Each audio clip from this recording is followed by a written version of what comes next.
दिल्लीमध्ये मी शेतकऱ्यांचा कवी असल्यामुळं दिल्लीत कुठली कविता म्हणायची म्हणून एक स्वतंत्र कविता मी नव्यानं लिहिली होती. मी शोध घेतला की दिल्लीमध्ये शेतकऱ्यांचे प्रश्न काय आहेत आणि मला जो शोध लागला त्या शोधाला अनुसरून मी तिथं कविता लिहिली होती. म्हणून मी जरा आता त्यांच्या सरांना भेटायला आलो तेव्हा एक पंजाबी गृहस्थ तिथून बाहेर पडत होते. म्हटलं त्यांना थांबवलं असतं तर मी त्यांना त्यांच्या पंजाबच्या शेतीचा इतिहास सांगितला असता. कारण 400 वर्षापूर्वी दुल्ला भट्टी नावाच्या एका माणसानं अकबराचं राज्य दिल्लीमध्ये असताना शेतकऱ्यांचं आंदोलन केलं होतं. या देशातलं शेतकऱ्यांच्या प्रश्नासाठी झालेलं ते पहिलं आंदोलन होतं. हा दुल्ला भट्टी जो आहे हा स्वतः मुसलमान होता. तो अकबराच्या विरोधात त्यानं आंदोलन केलं होतं. म्हणजे आर्थिक प्रश्नासाठी मुसलमानांनी मुसलमानाच्या विरोधात त्या काळामध्ये आंदोलनं केलेली आहेत. तो दुल्ला भट्टी त्यानं आक्रमण केलं. त्यानं राजाला सांगितलं अकबराला की बाबा रे हे शेत माझं आहे, हे बियाणं माझं आहे, केलेले कष्ट सगळे माझे आहेत, मग तुला कर कशाचा द्यायचा? तू आम्हाला काय दिलेला आहे? मी तुला कर देणार नाही. अकबर म्हणाला असं कसं काय? राजाला कर द्यावा लागतो. ते म्हणलं मी नाही देणार. तू मला काय मदत केलीस ते सांग.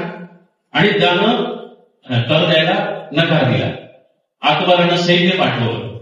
यानं लोकांमधून सैन्य उभं केलं, लोक आंदोलन उभं केलं आणि लोकांमधून सैनिक उभे केले आणि अकबराच्या त्या सैन्याला सळोकी पळो करून सोडलं. अकबराचं सैन्य पळून गेलं. शेवटी हा बळानं आपल्याला आवडत नाही असं लक्षात आल्यावर अकबरानं धोक्यानं त्याला पकडलं आणि त्याला फाशी दिली. जाहीर फाशी दिली, चौकात फाशी दिली, सगळ्यासमोर फाशी दिली.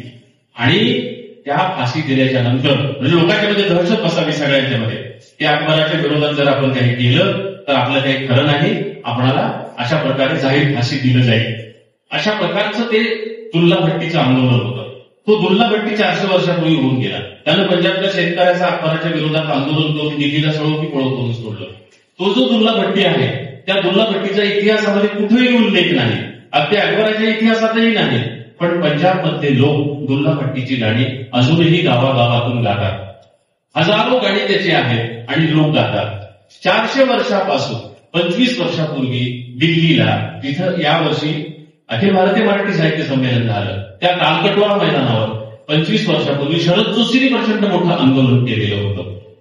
शरद जोशींनी हे आंदोलन इतकं मोठं होतं, राजीव गांधी पंतप्रधान होते, की आता हे आंदोलन यशस्वी होणार पण आमचं सरकार जाणार राजीव गांधीचं अशी परिस्थिती निर्माण झाली. त्या काळामध्ये आता हे आंदोलन फोडलं पाहिजे म्हणून कूटनीतीनं त्या आंदोलनामध्ये भेदनीती निर्माण करून त्यातले काही लोक फोडून ते आंदोलन अयशस्वी केलं आणि ते आंदोलन अयशस्वी झालं.